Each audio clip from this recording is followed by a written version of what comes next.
Well, good morning to all our viewers.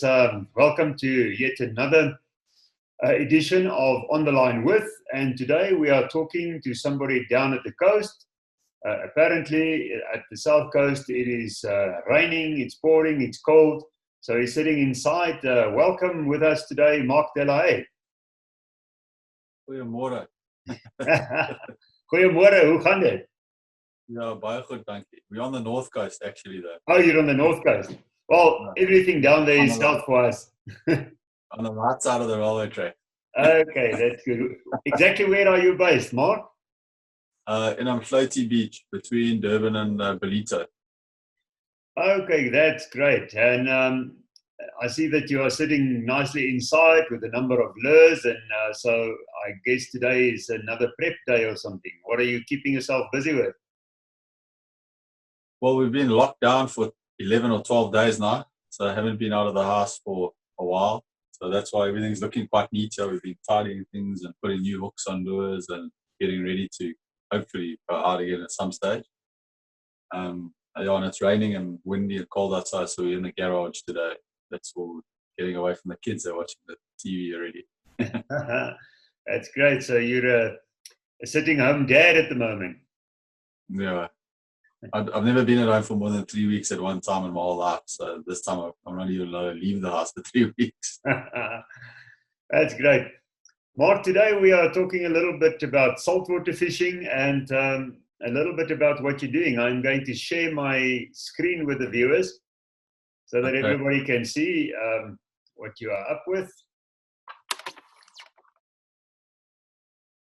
Okay, so in a normal day, when you're not locked down, what are you doing? What are you keeping yourself busy with? What is Mark Delahaye's day look like?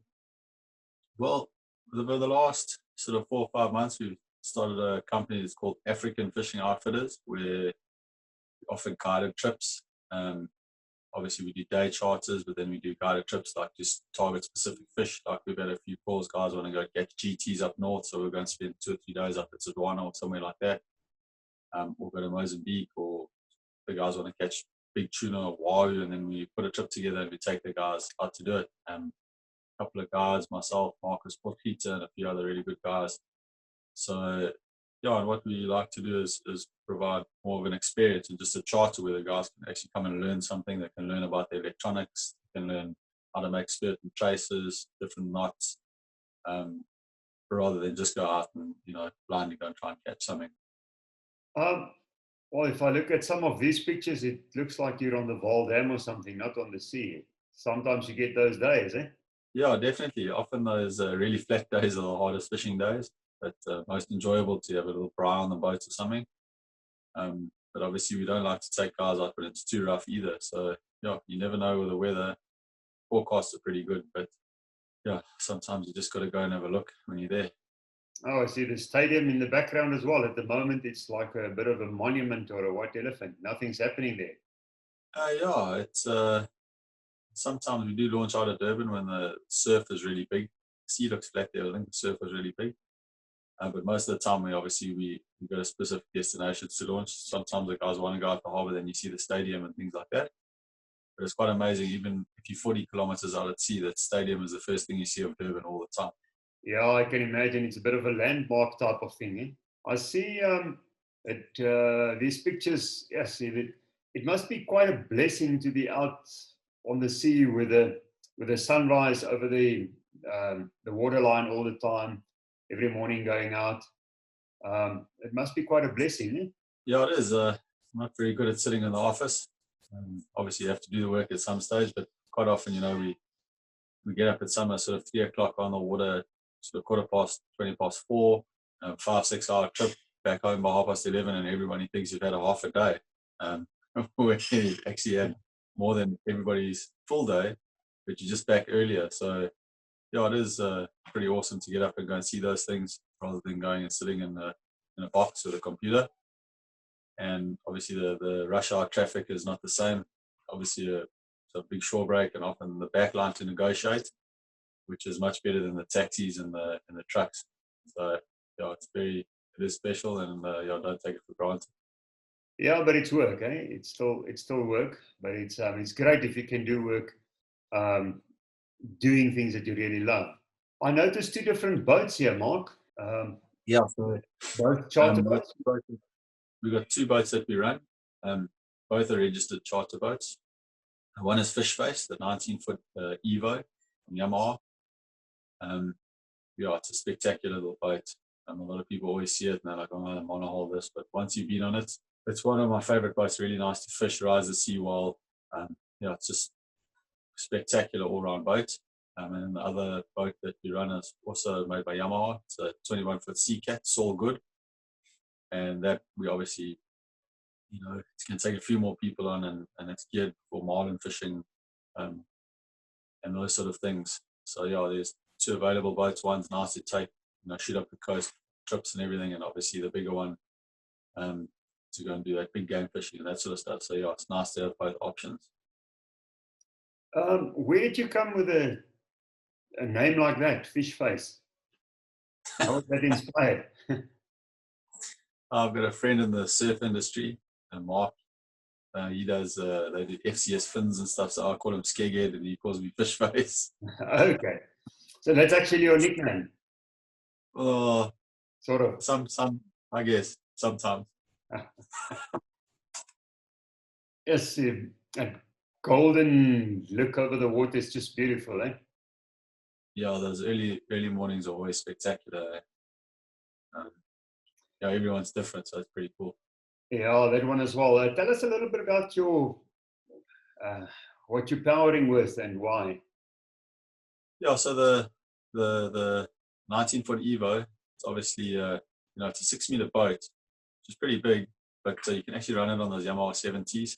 Obviously, it doesn't have the structure on the top, so it's really light, that boat. And for those 70s, it goes like a rocket. And you're getting sort of 80 kilometers out of 44 liters, which is phenomenal. Really nice for trips up to Mozambique and that sort of stuff, where it's quite hard to get the fuel, but you use so little that, yeah, it's spectacular. The bigger boat's got the 130s on it, but yeah, they're also pretty light on juice for the size of the boat and the rig. But yeah, when you're surf launching every day, obviously you want the most reliable product, so that's why we choose to use Yamaha. Obviously nothing's perfect, but touch wood, it's been fantastic up to now. They've got air, they've got water, they've got good batteries. You turn the key, and obviously they start. So yeah, it's nice to have that peace of mind when you obviously doing a lot of surf launch. The joys and dangers of surf launching. Tell us about that. Yeah, obviously the surf launching is quite unique to us here in South Africa. It is, yeah, it is quite a challenge, but we've been doing it for many years. I think my dad let me take the boat out by myself when I was 12. Things have changed a bit now. But, so yeah, we've been doing that, yeah, for many years now. But the whole thing about the surf launching is just to make sure that you're comfortable. If you go down there and you look at it and you think, is it a good idea? Isn't it a good idea? Then you actually shouldn't do it. You should just be comfortable. And then obviously once you're in the surf, you just got to, as my brother-in-law says, you just remain calm under pressure at all relevant times. If you panic, then you're going to hit somebody and you're going to probably hurt the boat as well. But obviously the most important thing is not to hurt anybody. Yeah, just be, comfortable in the surf. You've got a steering wheel, got a lot of power behind you. You can turn. Everybody says, "Oh, you must hit the wave." That's, if you hit a wave, there's only one winner, and it's not you or the boat.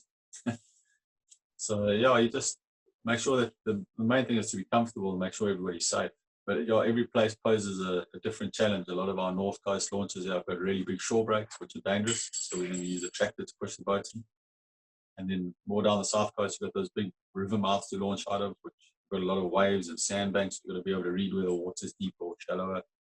And then up north, Mozambique, up Sudwana and Vital, you've got really soft beaches. So the challenge there is to not get stuck on the beach and to launch yourself like that. So every place has got its pros and cons, but they're all challenging, and it all makes it interesting. If it was easy, it would be boring, I guess. Have you had a couple of scary or unfortunate incidents with surf launching? When I was 18 or 19, we got a double up wave in the mid break, and me and my mate cutting torch got thrown out of the boat. We got back on and we launched, and I think we won the comp. That was all right. But yeah, touch wood. Yeah, no, we haven't really had any incidents. Obviously, we let down on the motors yet, which is phenomenal. Once again, that's why we choose Yamaha. So yeah, if your equipment doesn't let you down and you think about it and you do the right things, then you'll be all right. But obviously, every now and again, you can have equipment failure, and that's when it can get ugly. But yeah, touch wood, and hopefully we just keep making the right calls, when to go and when not to go, and just try and keep it as safe as possible. Equipment, obviously quite important. I see also that when you look at electronics, it's also an important factor for you. You also give training on that. Yeah, for sure. So we used to use Lowrance, local company here in Durban, obviously just down the road. Got a good relationship with Liz and John and the team there. And sure, I've been using Lowrance. My dad and I, the first boat we had, he got in 1983 when I was 4 years old. Old Yellcat with the 285 Yummies on. And it actually had a paper Lowrance on it. Yeah, that was so I've had them right from those days, and it's just really good product, easy to use, good service, and you get so used to it. It's nice to be able to look at it and know what you're looking at and know what you're going to get. Yeah, and I had to talk to you. That the fish are there, and it's just obviously the conditions are something you're not playing ball. Okay, let's have a look at a couple of interesting pics. What's happening here? What are we seeing? Yeah, so I had a client of mine, Stuart, who wanted to plan an exotic trip overseas to catch GTs. Didn't have a lot of time. I said to him, well, take a trip up north, some of our spots right here in South Africa, up to Rwanda, Vidal area, and we can go catch GTs there and on top of it. And he was a bit skeptical, but we went up there. We spent 2 mornings popping and stick baiting, and we got some spectacular fish. It's a really good fishery. It's just you got to fish the right times, tides, conditions, and you can get a lot of good fish up there. What was that? That's a boha snapper, often in the same areas where you find the GTs or the kingfish. You'll find big snappers, you'll get speckled snappers and bohas. They like the same sort of reef structure. So often if you catch one of those and you're looking at a new area, you'll know that if it's not that day, on another day, you'll find the fish there. It's a beautiful little fish. Bluefins? Yeah, that's a bluefin kingy. They're generally quite small fish, 2 to 3 kilos. That's a big one, 8 or 9 kilos. A big nomad stick bait. Massive lure. Have a look. Yeah, it's actually that same lure. Yeah, it's a really big lure. But it's got such a good action, everything eats it. Bluefins are ferocious. They don't pass anything up if they see it. It's such a beautiful fish, eh? Yeah, they're spectacular. The younger ones are actually brighter in the colors. The older they get, they fade a bit. But yeah, the fins are really pretty and are beautiful. And this one can see quite well. Yeah. No sunshine in the eyes. From our point of view. Obviously, great to have some fun, eh? Show them what it looks like through a pair of Costas. Always looks better. Okay, so if you get out of prison in the next couple of weeks, what is on, and what will the first thing be that you're going to catch? First thing I'm going to catch. Hopefully, I don't catch a coal. But I've got a couple of trips booked. The guys want to go up and fish for the GTs again. I've got a guy that wants to go and fish for wahoo and tuna down at Ellerwell Shoal. Also, another couple of guys that want to go and fish for the queen mackerel and the king mackerel up at St. Lucia and Vidal area again. So, depending on the conditions and when we're allowed out, we'll choose which to do. We'll pick the conditions for each trip and then just play it like that. Okay, let's talk about that fish for a while. The queen mackerel, the snook. Yeah, they are really fun to catch. Best eating fish. Hard to let them go. Nice to put them in the hatch because they're so good to eat. But they can drive you really mad. You can often see them jumping and feeding, and it's often quite difficult to catch. So you got to make sure that your presentation with your strip baits and your little lures and whatever you pull, have got to be spot on. Otherwise, it's like watching TV. The guys, if the guy's doing something right and there are 5 boats, one boat will catch them and the other 4 won't. So and it's very finesse fishing. You got to go light on your leaders, small on your hooks. Everything's got to be scaled down. Show us a little bit. Do you have a lure there that specifically is suited for that? And how do you go about to catch them? Yeah, so got a little typical strip bait trace. So you can have a look there. Make a little hook set up there. I'll send you a few more images of actually tying through that step by step. And then you put your fillet on there, and that's just a little pulsator duster that goes over it. And you pull that on the surface with the fillet sticking out. And it's a flapper bait, and it works really well. That's just a well. There you go. Found that. So what you'll often do is you'll trawl around with a couple of those, and then you put there's a little thing called a Clark spoon. Yeah, so there's a little Clark spoon. You can pull that in amongst your in amongst the spread, works really well too. And then obviously your casting lures are very important. Spoons and stuff. So there's a whole variety of different ones you can use. That's a little fishing flanker. Very good.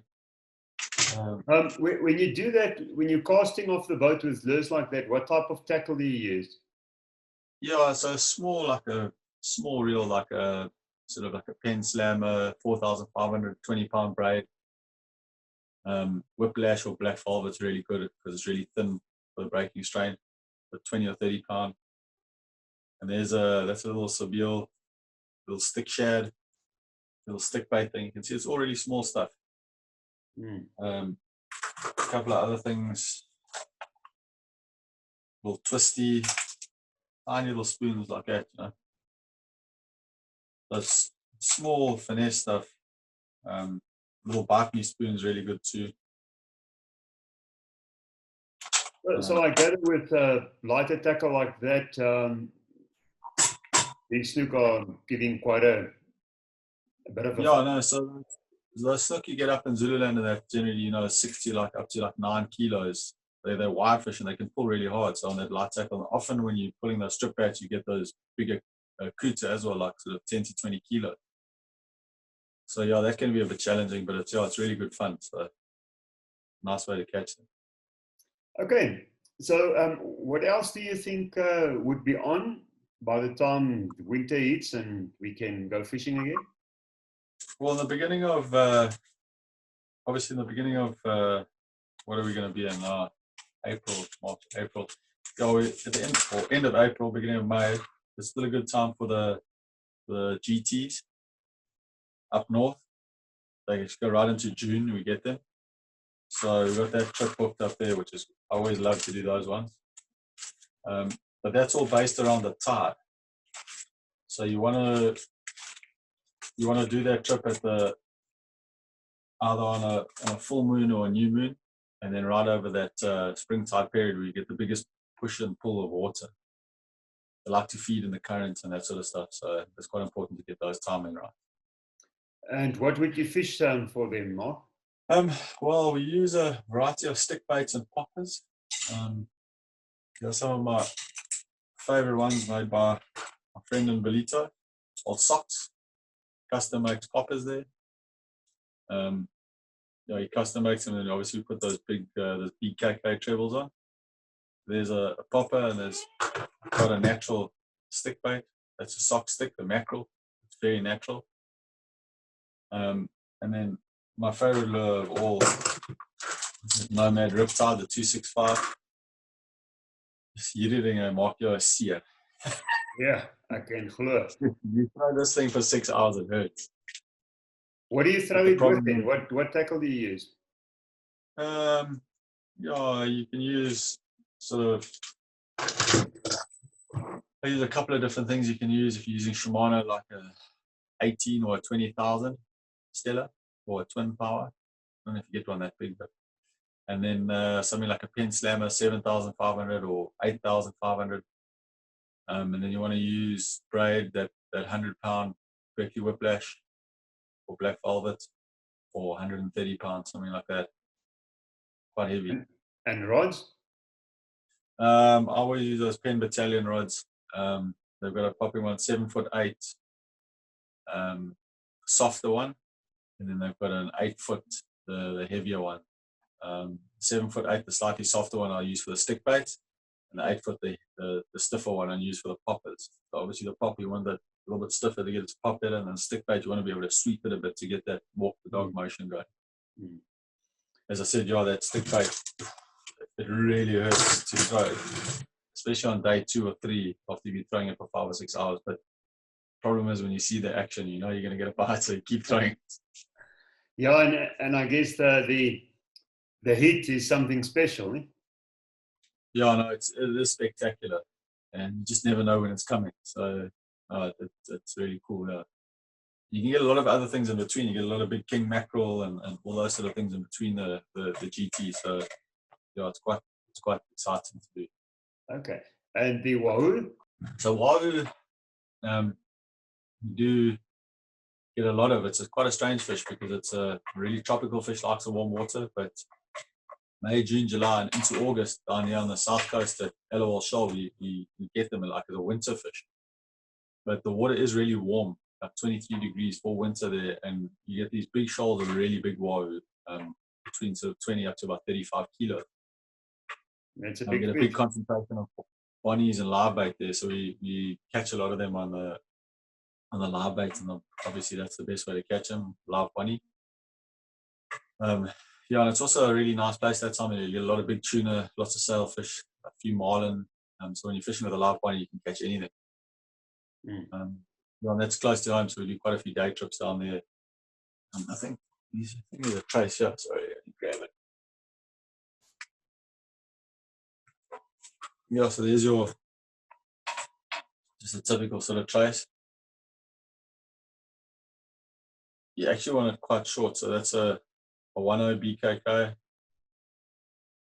at the front, and also a 1.0 BKK treble. We like those BKKs; they are very sharp, very strong, and they don't rust very much.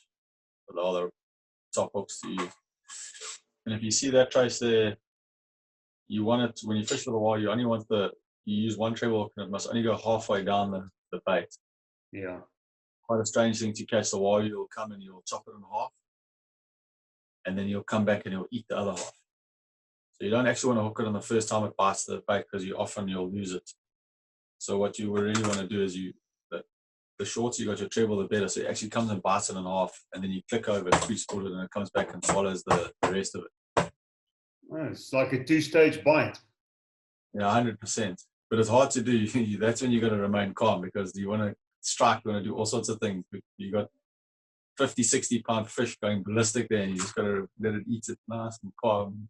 If it gets it on the first bite, you often catch it on the outside or something and it doesn't set. But if you let it chow it in half and come back and chow it the second time, it's always inside and then you don't miss. Okay.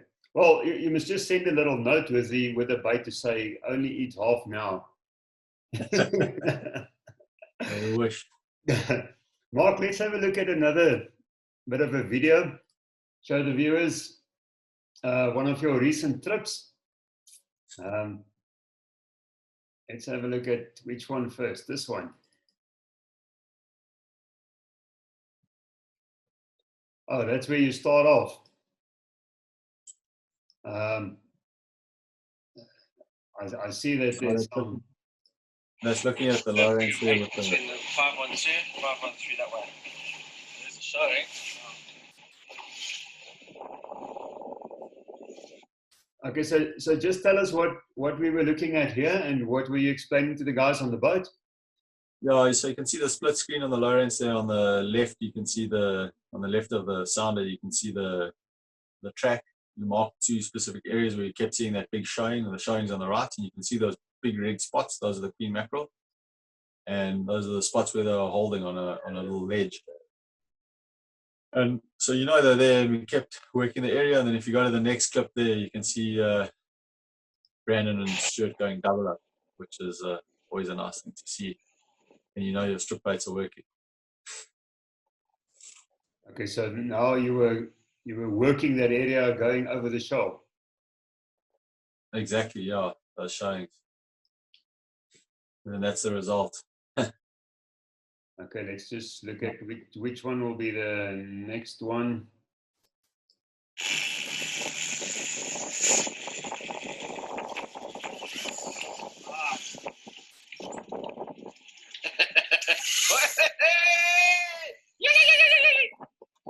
There's the showing, the rod's going, and the people knowing. Hold on, boys. Double trouble. That's a nice double up, eh? Yeah, very lucky. Where was that, and what were you fishing for? Yeah, that's at St. Lucia when we were fishing for those queen mackerel, and you can see them on the sound of their spotted around. So that's how we use. I think that's where we were fighting. Man for fish. Beast. There you go. I was just fighting a nice kudu on the fillet trade. So that's the light tackle and one of the company's rods we use, Landmore Beast. And yeah, we're fighting a nice big king mackerel on the lighter stuff there. And then on the next clip, you can see us gaffing it. Obviously, when we film and stuff, we normally release most of the fish, but take guys on trips with the nice ones to eat, then we like to keep some. But yeah, still haven't forgotten how to gaff. Yeah, so now and then you have to take something to bring back home, eh? No, for sure. Obviously it's really nice to eat. We like to release all the, call them the sort of special fish, the things like obviously sailfish, marlin, kingfish, queenfish, everything other than, I guess, tuna, dorado, king and queen mackerel. Those are the ones we like to eat. The rest of them we like to put back. Okay, that is brilliant. So let's just put that one back. Well, thank you for that. A last thing to our viewers, what do you recommend doing in the next couple of days coming up? And everybody has now, we've listened over the past 12 days, everybody's cleaned up their garages, did all their tackle, cleaned all their reels, washed all their rods, built a number of traces. So what is left to do? Find me and book a trip. Okay, now how do they do that? Yeah, no. So yeah, if you have a look on Instagram, obviously my own page is at Mackerel, or we've also got at African Fishing Outfitters, or they could just give me a call or WhatsApp, and it's 07617666900. Okay, the number is on the screen here now. Sweet, and I'll send you the link for the Instagram pages as well. You can put those on. Yeah, and then what I would suggest is that don't get too excited when you get out. Just take your time and go and enjoy it, and wash your hand. That's right. I think that has changed forever now. Washing your hands is the concept of teaching your kids to wash your hands has now changed forever. Yeah, I think it has, eh? And high-fiving on the boat's going to be playing Skellenboard. Yeah, Mark, a little bit about this. This is, we try to steer away from the whole coronavirus issue, but it's quite real, eh? And the way it's impacted not only the industry, but the whole world and the way that we communicate. I mean, normally we won't do things like this so often, but now on a daily basis, we are talking to somebody. On a daily basis, we've got somebody on the line, and everybody, we've had almost 10,000 people through our website on a daily basis now in this time. Yeah, I think, we like to joke in that, but it is a really serious thing. Hopefully we get through it. I mean, we will, just hopefully without too much damage. As well as possible. But yeah, it definitely has changed. But it's going to change everything forever from now. It's never going to be the same again. But it's also nice to know. For me, it's been nice. Although I feel locked up at home, I spend so much time with the kids, which has been nice. Yeah. My wife works, she's a surgeon at the hospital, so she's been really busy under a lot of pressure. So yeah, I just think the way we communicate, social media and stuff, it's actually shown us that, especially here in a place like South Africa, where we're a little bit behind doing things online and everything. Now suddenly it's forced us to go there, and I think for guys like yourself, it's quite a good thing because a lot of people are now drawn to it, and they've actually seen where Pete and Janu like to play crouching clippies in, that they can actually get on their phones now and actually see it on the internet, where before they wanted to just go and see it in a magazine or something.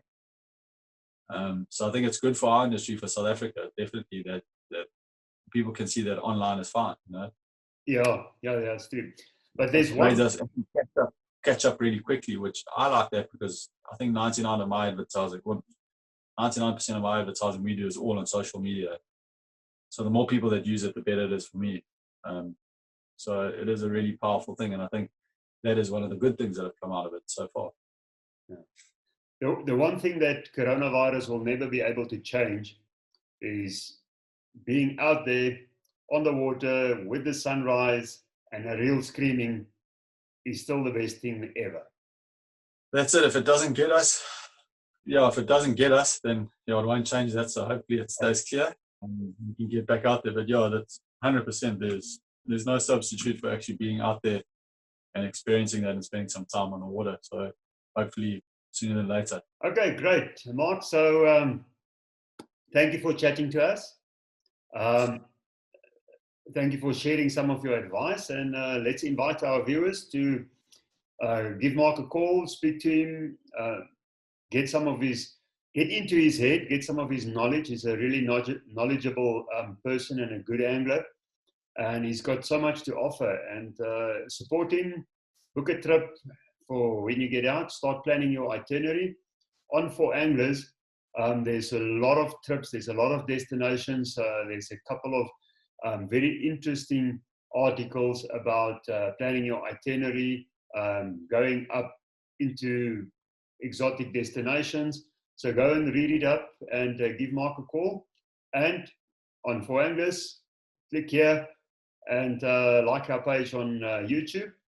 And you are welcome to hit www.foranglers.co.za and join as a member.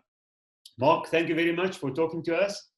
It was great, and enjoy your last couple of days inside. No, thank you. And we'll see you on the water soon.